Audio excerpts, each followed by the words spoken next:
British हुकूमत ने पुराने फोर्ट विलियम के प्लॉट पर 18 नवंबर 1776 ईस्वी को थॉमस लियोन नामी एक बिल्डिंग कॉन्ट्रैक्टर को रैटर्स बिल्डिंग की तामीर के लिए सेंट एनी चर्च से ओल्ड कोर्ट हाउस तक की जगह के लिए इजाजत दे दी।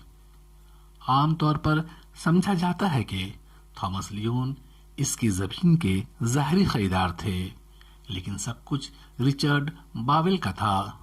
दरअसल लियोन ने बावेल को रैटर्स बिल्डिंग बेच दी थी। थॉमस लियोन पेशे से एक आर्किटेक्ट थे और बहरामपुर में एक यूरोपीय अस्पताल बनाने के सिलसिले में उन्होंने यहाँ एक तवील अरसे तक क़याम किया था।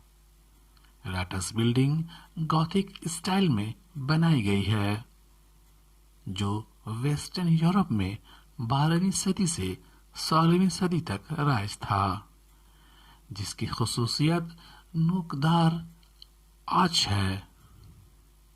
ये कलकत्ता की पहली 3 मंजिला इमारत है। 1780 ईस्वी में जब रैटर्स बिल्डिंग बनी तो हुकूमत ने इसे 5 साल के लिए लीज पर ले लिया, जिसमें बावेल को मालिक के तौर पर दिखलाया गया।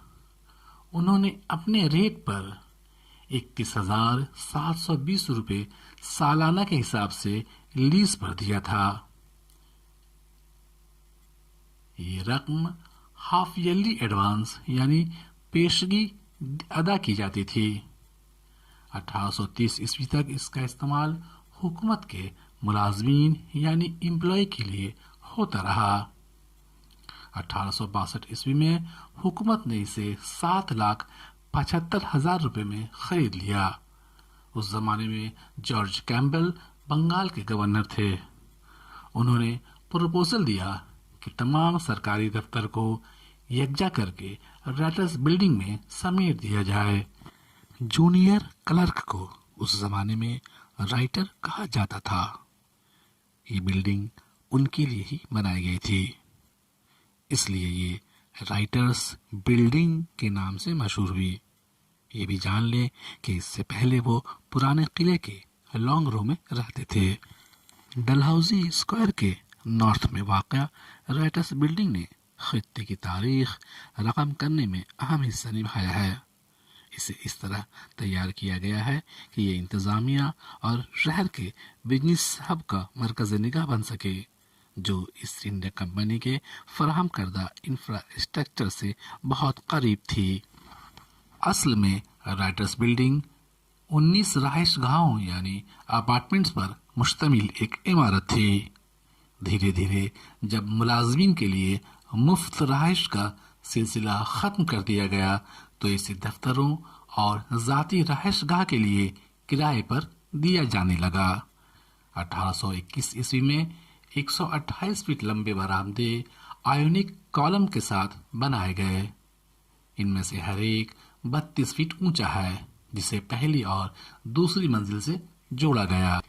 Lieutenant governor sir Ashley Eden से कहा गया कि वो सदर स्ट्रीट और चौरंगी में वाक़या अहम दफ्तरों को राइटर्स बिल्डिंग में एक जगह यकजा कर दें। इस तरह इसकी ज़बरदस्त तोसी व तरक्की हुई और इसमें बेहतरी लाई गई। पिछले हिस्से में मौजूदा 1, 2 और 5 ब्लॉक बनाए गए। सरकारी मिनिस्ट्री को एक जगह बरबूत वो मुनज़्ज़म यानी इस्टेब्लिश किया गया। यहाँ 1883 ईस्वी में रोटंडा बना। उसके बाद बंगाल लेजिस्लेटिव काउंसिल यहाँ मुंतकिल हुई। 1879 ईस्वी से 1906 ईस्वी के दरमियान मौजूदा 3 और 4 ब्लॉक बनाए गए और इसे लोहे की सीढ़ियों से जोड़ा गया, जो आज भी ज़ेर इस्तेमाल है। 1945 ईस्वी से 47 ईस्वी के दरमियान A, B, C और D ब्लॉक बनाए गए।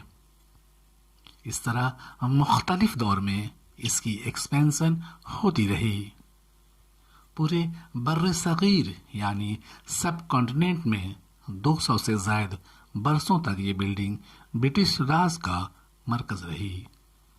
20वीं सदी के आगाज़ में یعنی تحریک آزادی میں یہ عمارت احتجاج یعنی ایجیٹیشن، تشدد یعنی وائلنس اور قتل کے لیے حملے کی گواہ رہی ہے۔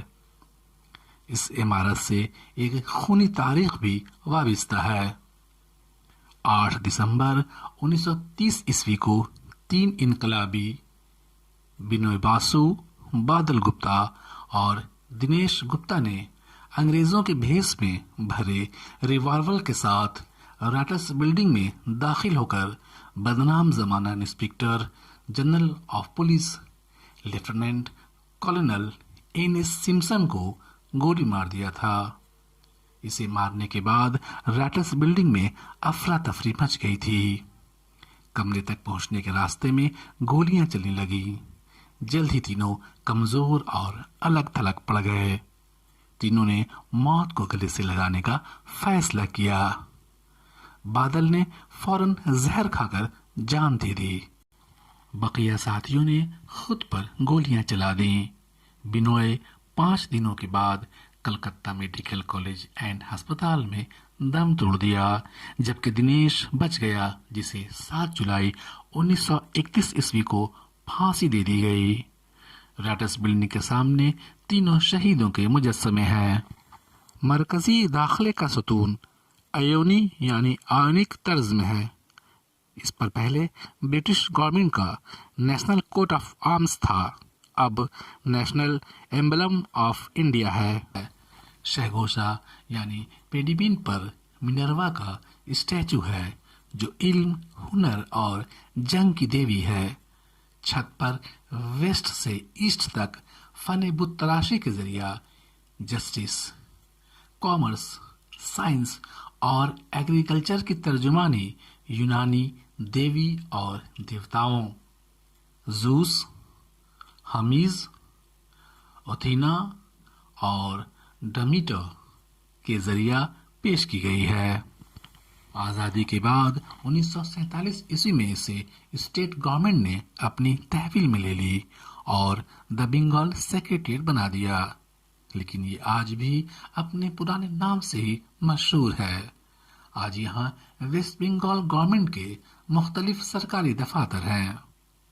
آج یہاں 13 بلاک ہیں، ان میں سے 6 آزادی کے بعد بنائے گئے ہیں۔ اس کی جگہ 55,000 اسکوائر فٹ ہے اور قریب 6,000 ملازمین کام کرتے ہیں۔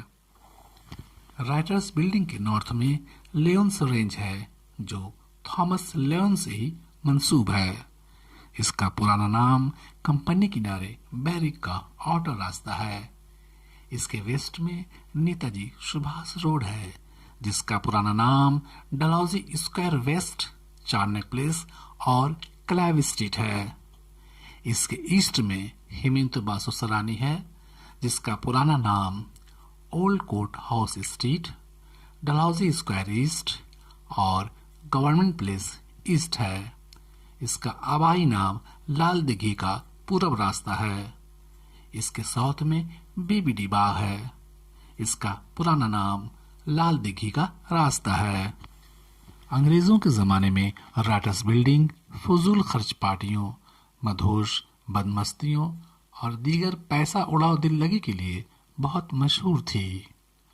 اس کے بارے میں 1803 عیسوی میں لارڈ ویلنشا نے کہا تھا کہ فضول خرچ پارٹیوں اور دل لگی کے سامان اکثر ہوتے ہیں، جس سے رائٹرز کی زندگی کے اوائل میں ہی الجھنیں اور پریشانیاں آتی ہیں۔ 5 اکتوبر 2013 عیسوی سے رینوویشن کے لیے رائٹرس بلڈنگ بند ہے۔ یہاں عام لوگوں کا داخلہ ممنوع ہے، یعنی منع ہے۔